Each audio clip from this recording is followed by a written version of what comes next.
오늘 여러분과 함께 읽은 이 본문의 말씀을 가지고 내가 사랑하는 질문이라고 하는 제아의 말씀으로 은혜를 나누고자 합니다. 2021년 신축년 새해를 맞이하면서 우리 교회는 인생에게 던지는 네 가지 질문이라고 하는 주제를 가지고 나흘간에 걸쳐서 신년 특별 저녁 기도회를 가졌습니다. 제가 목회 칼럼에서도 잠시 언급했습니다마는 유대인들은 자녀들이 학교에서 돌아오면 부모는 자녀들에게 오늘은 학교에서 무엇을 질문했니? 라고 물어본다고 하지 않습니까? 일방 통행식 주입 교육을 받아온 우리 기성 세대들에게 질문을 하는 것도 질문을 받는 것도 정말 부담스러운 것이지만 질문은 당연과 물론을 거부하고 지금까지 지나온 삶을 성찰하게 할 뿐만 아니라 앞으로 살아갈 삶에 진지함을 부여함으로써 우리 자신을 거울 앞에 서게 하는 유익한 도구임에 분명합니다. 그러므로 우리 그리스도인들은 날마다 하나님께 질문하고 우리 자신에게 질문하면서 성경 말씀 속에서 그 답을 찾고 생각하며 살아가야 합니다. 생각하며 살지 않으면 사는 대로 생각하기 때문입니다. 아담에게 던지신 내가 어디 있느냐, 야곱에게 물으신 내 이름이 무엇이냐, 모세에게 물으신 내 손에 있는 것이 무엇이냐, 욥에게 던지셨던 내가 아느냐와 같은 하나님의 질문들은 성경 속의 그들뿐만 아니라 오늘날 이 세상을 살아가는 우리 자신에게도 꼭 필요한 질문으로서 우리의 살아온 삶과 살아갈 길을 돌아보게 하고 우리를 하나님 앞에 세우는 아주 중요한 질문임에 분명합니다. 저는 오늘 여러분과 함께 내가 어디 있느냐로 시작한 하나님의 질문을 내가 나를 사랑하느냐라고 물으시는 예수님의 질문으로 마무리하면서 우리 인생에 던지는 네 가지 질문에 매듭을 지으려고 합니다. 자, 여러분 요한복음 21장에 기록된 오늘 이 예수님의 질문, 내가 나를 사랑하느냐라고 하는 이 질문을 다루기 전에 우리는 21장 전체 앞부분의 내용을 꼭 한번 우리가 생각해 보아야 하는데 오늘 본문은 1절, 2절에 다음과 같은 말씀으로 시작이 되었습니다. 그 후에 예수께서 디베랴 호수에서 또 제자들에게 자기를 나타내셨으니 나타내신 일은 이러하니라. 시몬 베드로와 디두모라 하는 도마와 갈릴리 가나 사람 나다나엘과 세베대의 아들들과 또 다른 제자 둘이 함께 있더니라고 말씀하고 있습니다. 여러분 여기에 나오고 있는 디베랴 호수는 로마 황제 티베리우스의 이름을 딴 것으로 우리가 익숙히 잘 알고 있는 갈릴리 호수, 갈릴리 바다와 동일한 이름입니다. 여러분 이 호숫가에서 예수님께서는 방금 언급한 대로 기록되어 있는 대로 7명의 제자들과 만나셨는데 여러분 오늘 이 만남은 14절 말씀에 보면 부활하신 후에 세 번째 제자들과의 만남이었음을 요한이 기록하고 있습니다. 자, 14절 말씀을 보시겠습니다. 이것은 예수께서 죽은 자 가운데서 살아나신 후에 세 번째로 제자들에게 나타나신 것이라 이렇게 말씀하고 있습니다. 여러분 첫 번째 만남은 예수님께서 부활하신 날 저녁이었습니다. 유대인들을 두려워하여 모든 문들을 걸어 잠그고 쥐 죽은 듯 숨어있던 제자들에게 나타나신 예수님께서는 너희에게 평강이 있을지어다 라고 말씀하셨지요. 두 번째 만남은 첫 번째 만남이 있은 후 8일이 지난 어느 날이었습니다. 예수님은 의심 많은 도마에게 나타나셔서 손에 못자국과 허리에 창자국을 보여주시고 만져보게 하심으로 그게 흔들리지 않는 믿음을 선물로 주셨습니다. 그리고 오늘 이 갈릴리 호수에서 제자들과 부활하신 예수님은 세 번째 만남을 가지고 있는 것입니다. 3절의 말씀을 보시겠습니다. 시몬 베드로가 나는 물고기 잡으러 가노라 하니 그들이 우리도 함께 가겠다 하고 나가서 배에 올랐으나 그날 밤에 아무것도 잡지 못하였더니 라고 되어 있습니다. 베드로의 입에서 나온 첫 번째 말은 나는 물고기 잡으러 가노라 이었습니다. 3년 전 이곳 갈릴리 호수에서 베드로를 처음 만난 예수님께서는 나를 따라오너라 내가 너희로 사람을 낚는 어부가 되게 하리라 라고 말씀하셨지만 이제 베드로는 자신의 모든 것을 다 내려놓고 사람 낚는 어부에서 고기 잡는 어부로의 삶으로 되돌아가고 있는 것입니다. 여러분, 원래 베드로는 이런 사람이 아니었지 않습니까? 그는 예수님을 따르기 위해 자신이 소중하게 여기는 배와 그물을 모두 버려두고 그분을 따를 정도로 열정과 결단의 사람, 나는 하면 한다라는 사람이었습니다.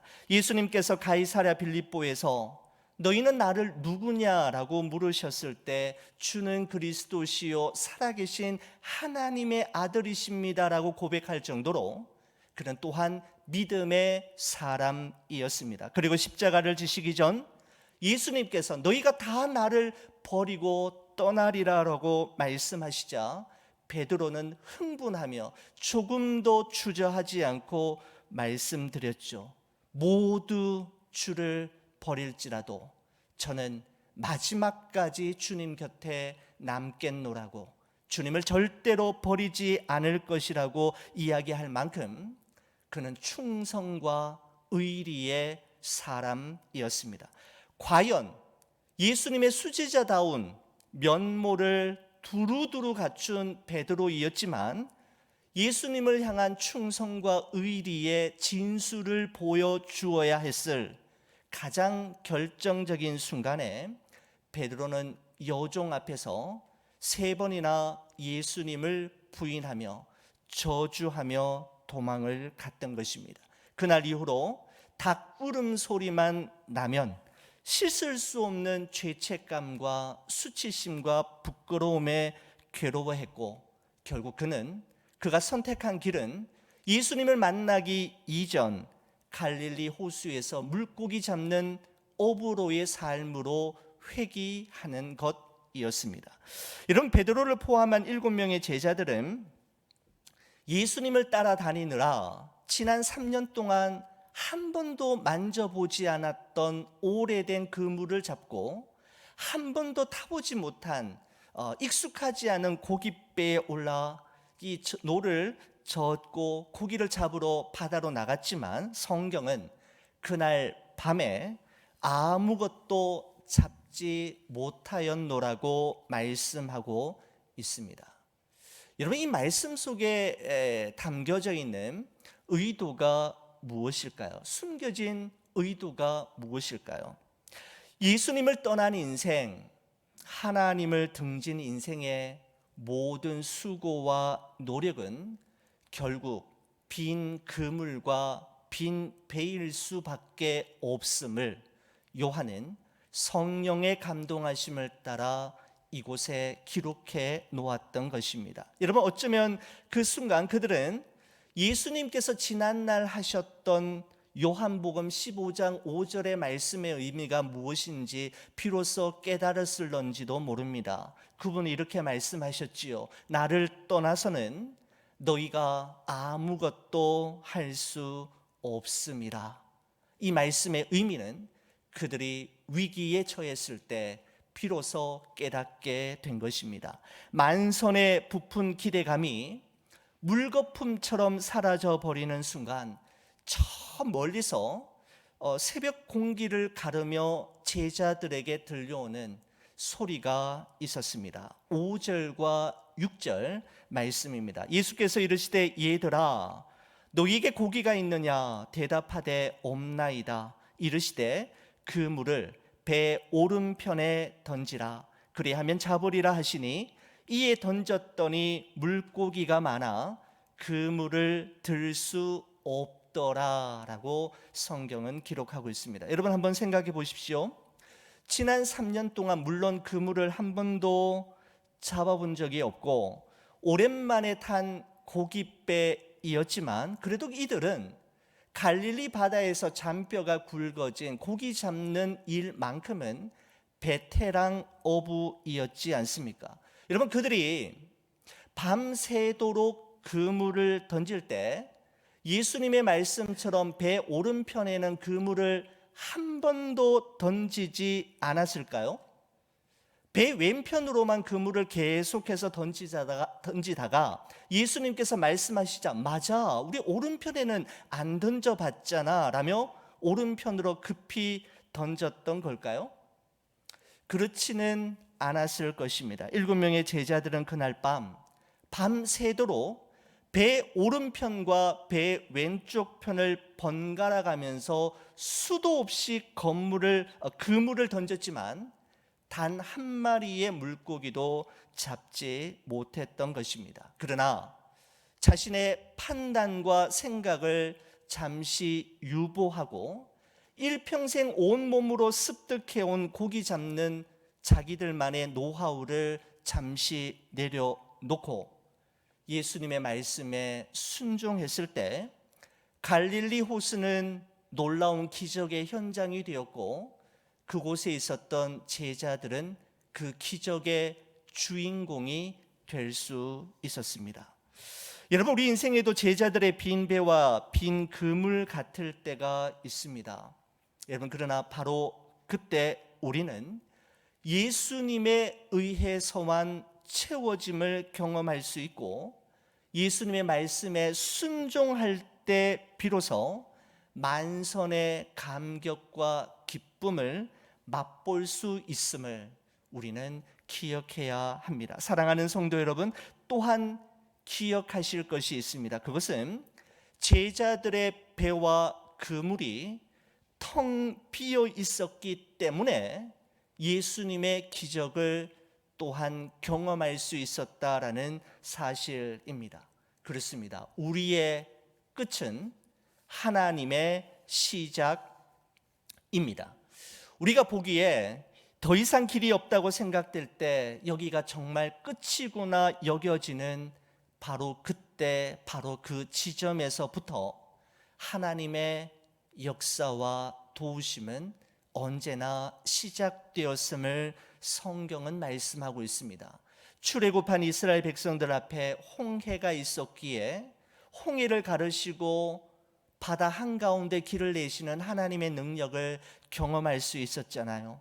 광야에서 마실 물과 먹을 음식이 하나 없을 때 반석에서 물을 내시고 하늘에서 만나와 메추라기를 공급하시는 하나님의 돌보심을 경험할 수 있었지 않습니까?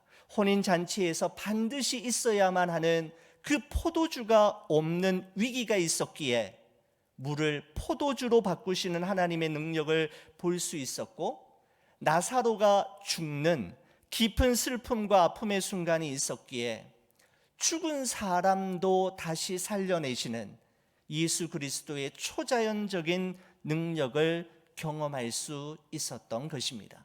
여러분 사람은 누구나 위기의 순간을 원하지 않습니다. 그러나 그리스도인들에게 있어서 위기의 순간은 주님이 어떤 분이신지를 배우는 시간이며 주님이 우리의 삶 속에 우리의 문제 속에 개입하시는 순간 어떤 일이 일어날 수 있는지를 목도하는 절호의 기회가 됨을 하나님의 말씀은 우리에게 언제나 말씀하고 있는 것입니다. 하나님은 그리스도인들에게 복을 주실 때 고난 없이가 아니라 고난을 통해서 복을 주시고 고난 중에라도 복을 주심으로 결국은 모든 것을 합력하여 선을 이루시는 좋으신 하나님이심을 우리는 꼭 기억해야 할 것입니다. 한편 놀라운 이 기적이 일어나게 된 원인을 베드로는 깨닫고 바다로 뛰어들어 육지에 있는 예수님에게로 달려가지요. 근데 그 육지에 도착했을 때 베드로의 눈에 가장 먼저 들어온 것이 있었습니다. 자, 9절의 말씀을 한번 보시기 바랍니다. 여러분, 9절 말씀 여러분이 한번 읽어 주시겠습니까? 다 같이 읽어 보겠습니다. 시작.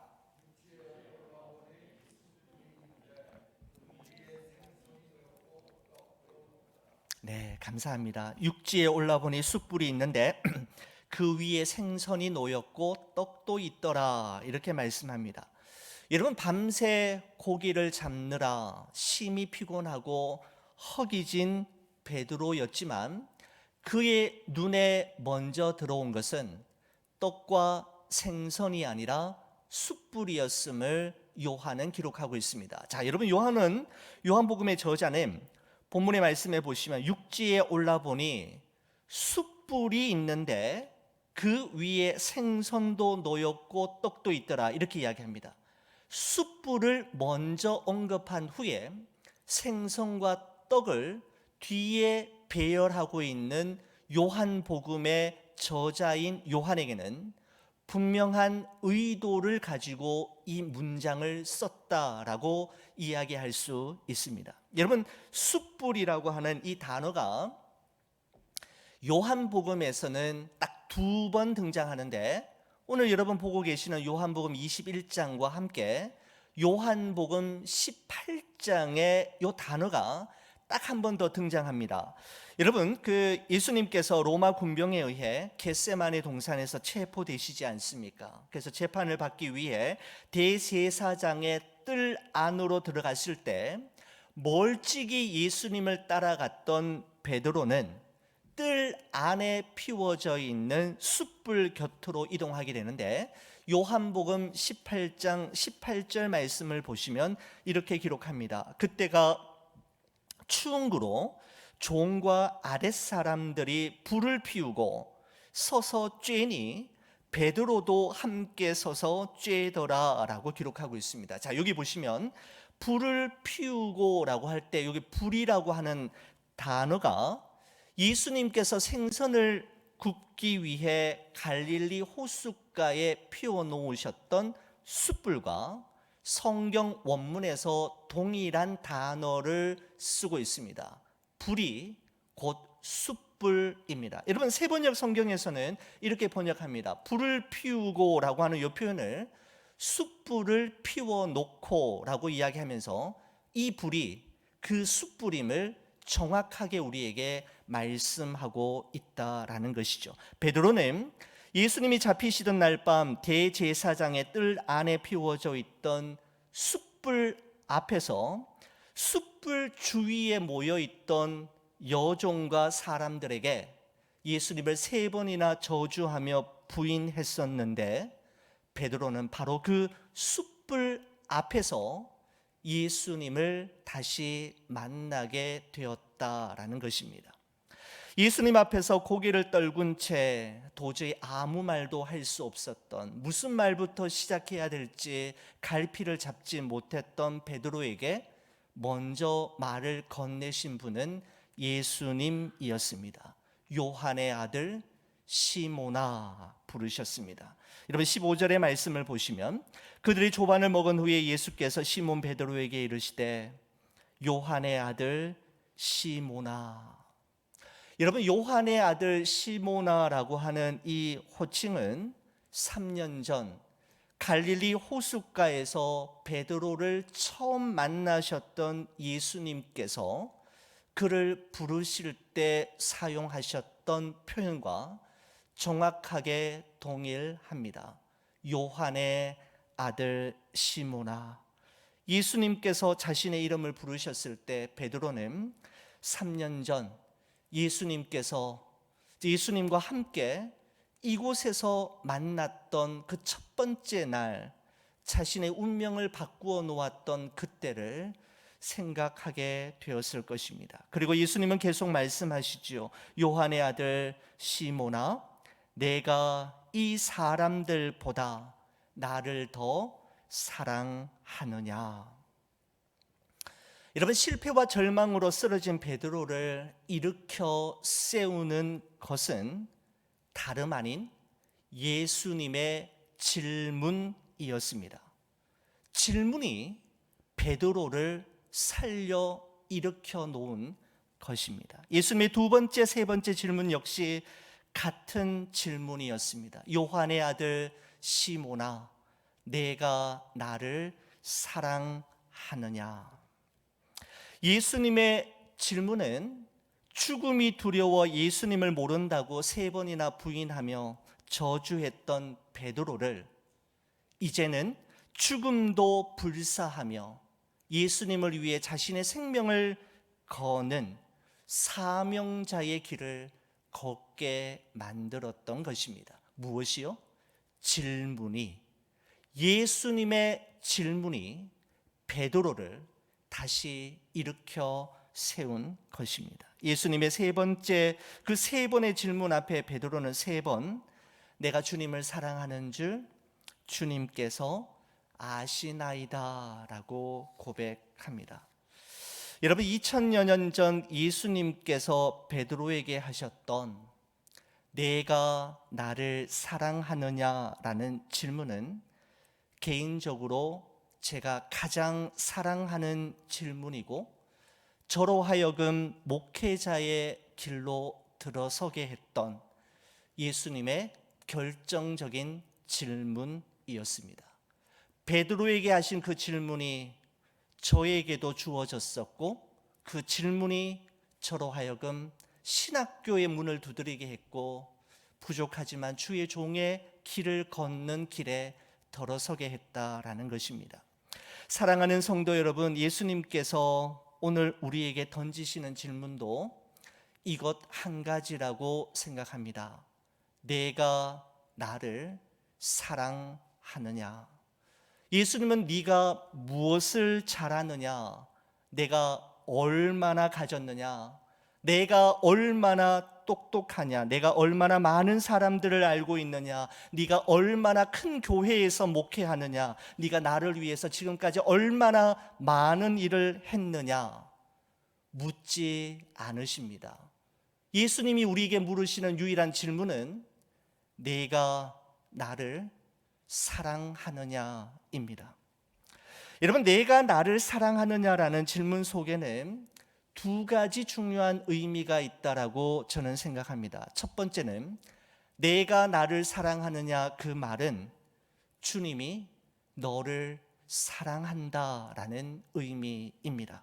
여러분, 사도 바울은 로마서 8장에서 말하기를 누가 우리를 그리스도의 사랑에서 끊으리요? 환난이나 공고나 박해나 기근이나 적신이나 위험이나 칼이랴 라고 하면서 그는 확신 있게 이렇게 이야기하죠. 내가 확신하노니 사람이나 생명이나 천사들이나 권세자들이나 현재일이나 장래일이나 능력이나 높음이나 깊음이나 다른 어떤 피조물이라도 우리를 우리 주 그리스도 예수 안에 있는 하나님의 사랑에서 끊을 수 없으리라 라고 이야기합니다. 확신에 찬 어조로 바울은 이야기했지요. 여러분, 여기서 나열하고 있는 환난, 곤고, 박해, 기근, 적신, 위험, 칼, 사람, 생명, 천사들, 권세자들, 현재일, 장래일, 능력, 높음, 깊음, 다른 어떤 피조물들, 이 표현들은 사도 바울이 복음을 전하다가 그가 경험했던 여러 가지 모양의 어려움으로써 이것은 오늘날 이 세상을 성도라는 이름으로 살아가는 동안에 경험하게 되는 여러 가지 환난과 시험을 이야기하는데, 그 어떤 것도 하나님과 우리 사이를 끊을 수 없는데, 바로 그것은 하나님이 우리를 사랑하시기 때문이다라고 이야기합니다. 사랑하는 성도 여러분, 네가 나를 사랑하느냐라는 주님의 질문에는 내가 너를 얼마나 사랑하는지 아니? 내가 너를 절대로 포기하지 않겠다라고 하는 예수님의 마음을 질문을 통해 베드로에게 전해주고 있는 것입니다. 내가 나를 사랑하느냐, 그 말은 내가 너를 얼마나 사랑하는지, 너는 아니? 라고 물으시는 우리 주님의 음성임에 분명합니다. 여러분, 두 번째, 내가 나를 사랑하느냐라고 하는 질문에는 주님의 사랑을 경험한 우리가 이제는 그 주님의 사랑을 삶으로 보여주는 삶을 살아야 함을 이야기합니다. 대제사장의 뜰 안에 숯불 앞에서 예수님을 모른다고 3번이나 부인했던 베드로에게 예수님께서는 또다시 그 숯불 앞에서 3번의 사랑 고백을 확인하신 후에 예수님께서 이 세상을 떠나기 전 베드로에게 꼭 하고 싶었던, 가슴 속에 깊이 간직해 두었던 부탁의 말씀을 하십니다. 내 양을 먹이라, 내 양을 치라, 그리고 내 양을 먹이라는 말씀이었습니다. 베드로가 예수님께 내가 주님을 사랑하는 줄 주님께서 아시나이다 라고 고백할 때마다 예수님은 내 양을 먹이며 내 양을 치며 내 양을 먹일 것을 말씀하셨습니다. 여러분, 이때 예수님은 내 양, 나의 양이라고 하셨지 너의 양, 베드로의 양이라고 말씀하시지 않으셨습니다. 그렇습니다. 우리 교회와 우리 성도들의 주인은 예수 그리스도입니다. 결단코 사람이 될 수도 없고 되어서도 안 됩니다. 여러분과 저, 우리 모두는 예수님의 양이기 때문입니다. 여러분, 예수님은 양이라는 단어를 3번 사용하셨지 않습니까? 여러분, 첫 번째 말씀하신 양은 영어로 보면 램이라고 되어 있습니다.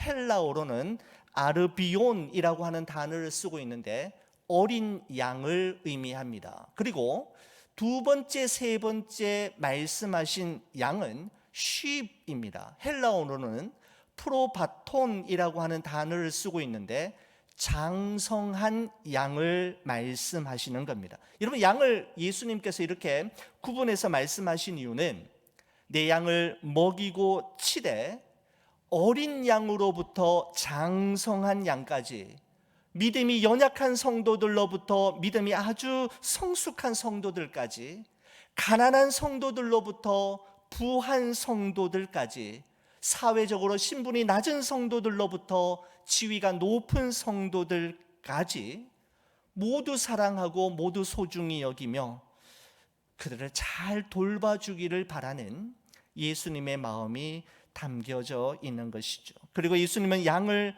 먹이라 라고 했을 때 먹이라는 feed입니다.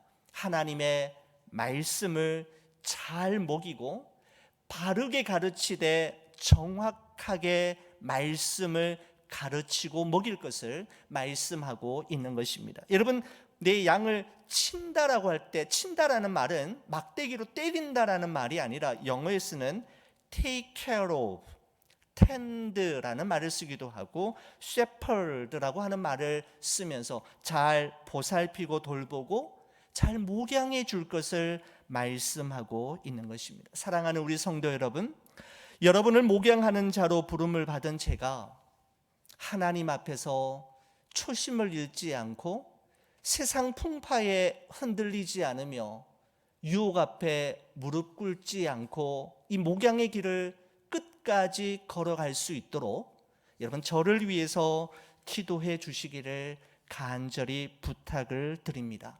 여러분, 오늘 이 말씀을 들으시면서 여러분 가운데는 이런 생각을 혹시 하시는 분이 계실런지 모르겠습니다. 오늘 이 본문은 목회자에게 주시는 말씀이구나. 주님을 사랑하면 모두 목사가 되어야 하고 선교사가 되어서 신학교 가야 되고 선교지 가야 되는가 라고 하는 생각을 하시는 분이 혹시 계실런지 모르겠습니다. 여러분, 그러나 그렇지 않습니다. 자, 예수님께서 베드로에게 물으셨을 때 첫 번째 하신 질문을 여러분 다시 한번 저와 보겠습니다.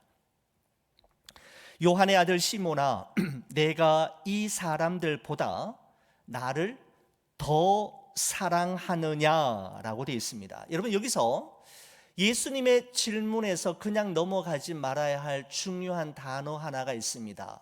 더라고 하는 표현인데, 제가 헬라어 원문과 영어 성경 NIV, ESV를 참조해 본 결과 그곳에서도 더라고 하는 표현을 그대로 살려내고 있음을 볼 수가 있습니다. 더, 이것보다 더, more than, 이것 이상으로라고 하는 단어를 그냥 한글 성경에 그냥 덧붙여서 놓은 게 아니라 원문과 영어 성경에 보면 더 표현하고 있는 것을 볼 수가 있습니다. 무슨 말인가 하면, 예수님을 믿고 예수님을 사랑하면 내가 하던 일 다 내려놓고, 심지어는 가정을 포기하고 직장도 내려놓고 오로지 목회자가 되고 선교사가 되라고 하는 것이 아니라는 것입니다. 모두 은혜 받으면 신학교 가고 선교지로 나가라는 뜻이 아닌 것이죠. 더라는 말은 양자택일을 요구하는 말씀이 아니라 우선순위를 말씀하시는 것입니다. 그래서 예수님께서는 이렇게 말씀하셨지 않습니까? 그런즉 너희는 먼저 그의 나라와 그의 의를 구하라. 그리하면 이 모든 것을 너희에게 더하시리라. 마태복음 6장 33절에 말씀하셨지요. 하나님의 나라와 의, 즉 하나님께서 기뻐하시는 뜻을 나의 먹고 마시고 입는 일보다 더 귀하게 여기고 더 우선적으로 행하는 것, 그것이 바로 주님을 사랑하는 것임을, 하나님을 사랑하고 경외하는 것임을 예수님은 말씀해 주셨던 것입니다. 여러분, 이런 말이 있지 않습니까? Bloom where you are planted. 너가 심겨진 곳에서 꽃을 피우라 라는 말씀이죠. 현재 여러분이 있는 그곳은 하나님이 보내신 곳이며, 현재 여러분들께서 하고 있는 그 일은 하나님께서 맡기신 일임이 분명합니다. 하나님께서 보내신 곳에서 하나님 맡겨주신 일을 최선을 다해 감당하되, 하나님보다 더 앞서지 아니하고 하나님보다 더 사랑하지 않을 때 바로 우리는 이 말씀을 준행하며 살아갈 수가 있게 되는 것이죠. 여러분, 말씀을 마치겠습니다. 예수님은 이 시간 우리에게 질문하십니다. 네가 나를 사랑하느냐? 예수님의 이 질문 앞에 우리는 반드시 대답해야 합니다. 베드로가 세 번 질문 앞에 3번 대답했던 것처럼 우리도 이 질문 앞에 우리의 대답이 반드시 있어야 합니다. 바로 그 대답이 우리를 살릴 것이며 그 대답 이후에 우리의 삶을 바꾸어 놓을 것이기 때문입니다. 내가 나를 사랑하느냐? 내가 주님을 사랑하는 줄 주님께서 아시나이다. 이 고백이 여러분과 저의 고백이 되기를 우리 주의 이름으로 간절히 축원을 드립니다.